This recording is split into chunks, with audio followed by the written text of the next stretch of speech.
Welcome everybody to another episode of Howling with the Wolfe. The Dolphins actually won a game for Dolphins fans out here. First time all season they are in the win department, so that changes a lot of things. We're going to talk about that today. I'm Cameron Wolf with ESPN as always. If you guys have any questions, fire them away. I have a few topics that I want to discuss this week, mostly related to the Dolphins win and the impact that that'll have on this team, not only this season, but going forward. And, I know that I did predict a win. Good call, Dolphins Daddy. I did predict a win. The first win I predicted all season, and it went true. I'll tell you guys already this week, I am not predicting a win this week. But I want to talk a lot about quarterbacks, draft quarterbacks, because this is a huge, huge week for Dolphins fans who are waiting to see who their franchise quarterback will be. Maybe number one versus number two most likely options. Tua Tagovailoa and Joe Burrow are facing off this Saturday, Alabama, LSU. I want to break that down and what I think about each quarterback, give you guys insight into that, and I'll also take you to the locker room. We spent a little bit of time today talking to a few Dolphins players about the Tua versus Joe Burrow matchup, and I'll give you guys a little inside info on what they think, and from a couple guys who are familiar with one of the quarterbacks on the field. So definitely want to get you guys that. But first things first, we got to talk about that Dolphins win. Every single week I've come up here and we've talked about a Dolphins loss. And we've been doom and gloom about how this team sucks and this and that. And nothing has changed except they have a win, but everything has changed because they have a win. And I joke with a couple guys around the facility, now they're no longer a historically bad team. They may still be a bad team, but they're not a historically bad team. And I want to talk about, was it worth it? That's the title of the episode today. Was it worth it? Was the win worth it? And I heard a lot of this topic kind of debated, whether it's between the fan base, whether it's in the media room, whether it's national media as a whole. I think that it's an interesting topic to discuss because it's both a short-term and a long-term question. And, everybody's going to look and say, okay, the tanking Dolphins, it's best for them to lose. So I'll give you guys my opinion. I think that it was more good than bad for the Dolphins to win on Sunday. That first win, that one win, I think was more good than bad for the Dolphins in the short term and the long term. I think that you look at this Dolphins team, and for me, I look at why I think that is very simple. A few different things. One, the most important thing about this year was figuring out, okay, what's your quarterback situation going to look like? And I think they've decided that Josh Rosen is not the answer long term. Obviously, Ryan Fitzpatrick is playing well, but he knows and they know that he's a stopgap answer. So they are pretty much set on drafting a quarterback in 2020. So I think that is solved. Number two, I think most important thing for this season was to clean up their salary cap and identify the young players that you're going to identify to build around. They've done that with cleaning up their salary cap. They should be in good shape going into 2020. Should have it projected over $100 million. Next is identifying the young players and essentially trying to figure out how do we get them and build them towards this culture that we're going towards. And I think that this win was a culmination of what they've shown over the last 3 or 4 weeks. I had talked to people nationally about the Dolphins, and they're still they still were a joking matter as of last week. And this week, it's different. They've got to win. They're no longer the joking matter. And I think that when you look at what happened, I think that this team has played a lot harder over recent weeks. I've written a little bit about this in stories, but they are the least penalized team in the NFL as far as accepted penalties. So I think the fact that Brian Flores' culture is finally getting in. And then this team could have easily quit at 0-7, and they decided not to, and they've continued to fight. And I think that says a lot about the coaching staff and getting them to continue to compete. But I also think it says a lot about this player core and what they want to be long term. So I think when we look back on the Dolphins going forward, I think we're going to look back to this win as maybe the start of a milestone if this team actually becomes good. Player development is a very, very important part of this. You can't rebuild a team completely in one offseason. Some of these 53 players are going to have to be on a good Dolphins team whenever this team's good. So who are those players, and how do you keep them engaged and intact in what is essentially a lost season. And I think the Dolphins, after the first few weeks where it looked like that was going to be a huge issue, they have got it together. And I think a lot of that's Brian Flores. And I think that's why that win, getting the taste of the fruit, getting to enjoy the fruit of their labor, is so significant for these guys, because it's not just an analytic game. Analytics have become such a big part of this game. And I think that emotions are a big part of this. Work ethic is a big part of this, and how you essentially go about building a culture is a big part of this. So I think the fact that I walked in that locker room after the game and saw players giddy. I saw Ryan Fitzpatrick out there with his two oldest sons. I saw Christian Wilkins shaking hands with Devon Gottschall. I saw the offensive linemen all giving each other bear hugs. I think that counts for something. And you might not be able to measure that in wins or losses, but I think that's more than making sure you get a 100% chance to land a Tua or a Joe Burrow. So I know some people would disagree and say, hey, it doesn't matter for them to win. It's a pointless win. I don't think it's pointless. And I think that, avoiding 0-16 is something that I talked to some of the coaches about privately. That was huge. Some of the players about, that was huge. But then also just getting something to say, hey, something we are doing is right. Something about this year we get to hang our hats on and say, at least one Sunday we did something right enough to win a game in this league. And I think that's huge. Now, I don't want them to go ahead and label off 3, 4, 5 wins, because that's when things get dangerous. But for this one win, I do think it was worth it. I got Garcia, I see you like Trump. I'm not going to get into that there, but I will say the real Fin Zone saying, incredibly hard to keep a strong culture. Flores has done a great work as a player developer. Yeah, no, I think that's a really good point. I'll talk about this, and then I want to jump into the young quarterbacks and the college spectrum. I think that it's really hard to evaluate Brian Flores based off wins and losses this year because of the talent that he's had. I've always said that I think that this is going to be the most difficult season of his NFL head coaching career. The way he's had to come into this season, first-year head coach, with this talent gap, with having all the players traded a week before the season, everything that's going on, I think that if he can handle this year, then everything else is going to be easier for him. And, he's only won one game, so I don't want to go overboard, but I have been pretty impressed with how he's kept things together. I was worried, like I mentioned at the top of this, about the first few weeks of the season because of the trades. The trades guys were asking out. Minka asked out. How could he really handle this locker room in this period of turmoil? And I was worried about that. But I think he has shown me that he has some chops. And I think that there's a very good chance that Brian Flores ends up being the guy who's here when the Dolphins start to turn this around. I don't think he's at any risk of being one and done. And I think the talk should be about whether he could be the guy to change this culture around. And I think that's what their hope was. It's still too early to tell, but I think we've seen a lot of good signs over the first 8 weeks of the season. And player development is a huge part. Mike Gesicki was not the player he was last year. Is not the player he was last year. Devontae Parker is not the player he was last year. Vince Beagle was not the player that he was last year. Taco Charlton was not the player he was a month ago in Dallas. So, these are just a few names of guys. Raekwon McMillan was not the player that he was last year. Like, these guys are taking a step forward. I think that's a credit to those players, but also a credit to the coaches. So that's my thoughts on that.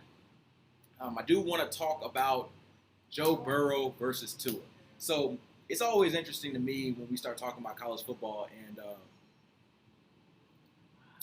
I used to love college football a lot as a fan, but I think now as a reporter, I've had to look at it in a different lens, and I think this game is the most excited I've been for a college football game all year.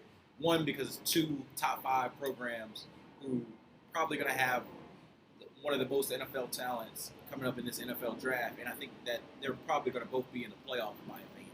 But two, because these are, in my opinion, the number 1 and number 2 quarterbacks that are going to come out in the draft next year. So Tua has been the guy, the king, the head honcho for so long, and Joe Burrow is coming in like Arya, trying to stab the Night King and steal the crown. So, I'm really eager to see Joe Burrow because I haven't seen a ton of him before this season. He's only really had one really, really good year, and then a half of last year that was good. So he's a bit of a late riser. So, that worries me a little bit from a draft perspective. But Kyler came in and was essentially a one-year wonder. He became the number 1 overall pick, and I think that he's having a really strong rookie season. So I don't want to rule a guy out because of that. But here's how I break it down to. Tua is my QB1 right now. Joe Burrow is my QB2 right now. Justin Herbert's my QB3. And when I look at it, I think that the Tua hype is fun and everything, but I do have questions about the young quarterback. And a lot of them relate to durability and his team around him. So I don't know if he can answer the durability of the team around him questions because he's banged up again this year. And Alabama's arguably that has the most talent in the league again. But I do want to see him consistently perform in these big games. He's had a couple of these national title games, which has been hit or miss. But I do want to see how he plays against this really, really juggernaut LSU defense. But like I said, the most important guy on the field to me is Joe Burrow because he's the guy who can steal a crown. Tua is protecting the crown. Joe Burrow is the guy who's trying to steal it. And I'll go ahead and take you guys into the locker room right now on this topic. We talked to a few of the guys, some of the reporters. I talked to Devon Godchild, who has been the biggest Joe Burrow supporter that we've had, throughout the entire season. He went to LSU. He's a proud LSU Tiger, and he takes every chance he gets to tell us about why he thinks the LSU Tigers and their players are awesome. But he came with some facts about the Joe Burrow thing that made me start looking at him a little harder, starting earlier this year. His big thing, and I talked to him today about this, is accuracy. He thinks that Joe Burrow is a more accurate quarterback than Tua Tagovailoa. And he also thinks that Joe Burrow is going to be a better pro. And one thing he said today that really caught my eye and that I'm going to be really looking for is he said that the grit of Joe Burrow really impressed him as a defensive player. He said, like defensive players, you want to see a moxie from your quarterback. Something, you don't want them to be prima donnas. You want them to be guys who are fighters, guys who willing to put up their body on the line for the team, for the betterment of the team. And he said he saw that from Joe Burrow against Auburn when he ran and took a hard hit to get a first down. And he talked about that's something that he sees with Ryan Fitzpatrick on a regular basis. And for a defensive guy, they love that. They really love that. And he said that's a big reason like why he thinks that the pro game is something that Joe Burrow would be really effective in because he feels like he has the grit and the toughness to last in this league. And I think that's a point that I think about a lot. I've compared, him to Tony Romo, and I think that's probably something Tony had. But the fact that he, Joe Burrow is, a guy who doesn't have a strong arm. He doesn't have a super, mobile type of game. He's, you probably wouldn't recognize Joe Burrow if you saw him in the street. If you saw him walk by, you probably wouldn't know him from Joe. But he's a football player, and there's something to say about that. So I'm eager to see how he looks as a football player this week. Is he going to be a guy that puts his body on the line? Is he going to be a guy who guts it out and gets the victory?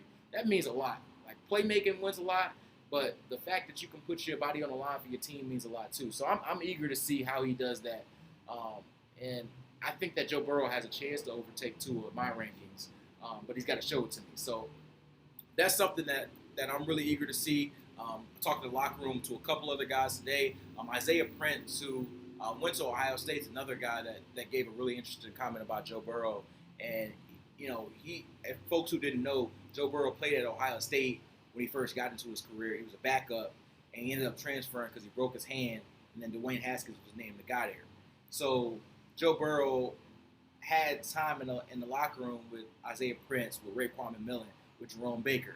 And Isaiah Prince said that a lot of the guys on the team wanted Joe Burrow to be the guy ahead of Dwayne Haskins when they were competing for that job before Joe Burrow broke his hand. And the thing that he kept saying about Joe Burrow was that he's a natural leader, and that players saw that. And I don't think he was trying to send a knock on Dwayne Haskins, but he said that's why he felt like a lot of guys wanted Joe Burrow to be the guy. So I know, if one thing I know about, Chris Greer and the Dolphins brass, they want leadership out of that position. They want stability, and they want somebody they think that can be a surefire player for them for a long time. So I think that that's something that's going to work in his favor a lot. And I don't think it's a closed book yet. I know Tua has been the guy for a long time, and I still think he's the favorite. But I don't think it's a closed book for the Dolphins on them saying, "Hey, we're going to draft Tua no matter what." So that's one thing that as we get closer to the draft process, these games will be huge going forward. So as we watch this game, if you're a fan, I'd advise you to look at each sideline and say, okay, which quarterback, Tua, Joe Burrow, makes me more excited to watch him play. And I think that's typically a good, it's not a scouting way, but it's a good way to kind of gauge maybe a guy who might be a better fit for your team long term as quarterback. So I get in Indy at noon, and I'm going to go straight to somewhere and find that game at 3:30. So I'm pumped to see that. And that is my thoughts on the Joe Burrow versus Tua competition. Sapola says, Flores touts the leadership thing as uber important, right? Speak about Fitz in that way. I'll give you guys a pub. I'll pub my own story. I'm coming out with a story on Ryan Fitzpatrick tomorrow, and I think that you guys will really enjoy it. I think it's a different type of story. It's a feature story. It's about the lessons that Ryan Fitzpatrick's learned about football and how he's been able to spread those along to his children and to himself, and why that continues to make him play. And I think that leadership element that you talked about is going to come through that story. So I don't want to give away a ton of it, but I will tell you that, I talked to his head coach at Harvard, and he told me a lot of the stories that he told me rings true about the same guy Ryan Fitzpatrick has. And I always think back to a conversation I had with Ryan Fitzpatrick in Tampa and during joint practices. And I asked him a simple question, like, how important are the intangibles to you? Because at that point, Josh Rosen and Ryan Fitzpatrick were competing for the starting job. And Josh Rosen was the young potential guy with a stronger arm. So we're figuring out, like, what does Ryan Fitzpatrick have as an advantage? And the coach kept talking about intangibles. And Ryan Fitzpatrick told me intangibles are the reason I'm in this league right now. I don't have the strongest arm. I'm not the most mobile guy. I don't have the biggest skill set. But I have the intangibles. So I think intangibles are really, really important. And I think that the best thing you could say about Ryan Fitzpatrick, or the biggest way you could describe him, is he wants to be one of the guys. Typically, quarterbacks are separated. They're a little bit off to the side. They hang around with each other. They don't really like to get their shirts dirty. They're a little bit prima donnas in the way they go about things. Fitz is not like that. He's one of the guys. He wants to hang around with the guys. He'll lower his shoulder on a safety instead of slide out of bounds. That's leadership. It's not always hoorah. It's not always like, giving a big speech or yelling at somebody who drops a pass.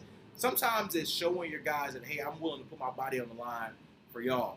And for a 36-year-old quarterback who's not part of this, future long term, I think that that's something that's admirable. So when I hear Devon Gottschall say that, he sees some of Joe Burrow, some of the Fitz intangibles in Joe Burrow, that opens my eyes, because I know players know what they want in a quarterback, and that's an important factor. I wouldn't be surprised if Chris Greer, Brian Flores, they start to talk to some of these players about, what they want and what they need from a leader, because the quarterback's got to be the face of this team going forward and the leader of this team. So I think, for Fitz, everybody always kind of writes him off because he's an old guy, a journeyman guy.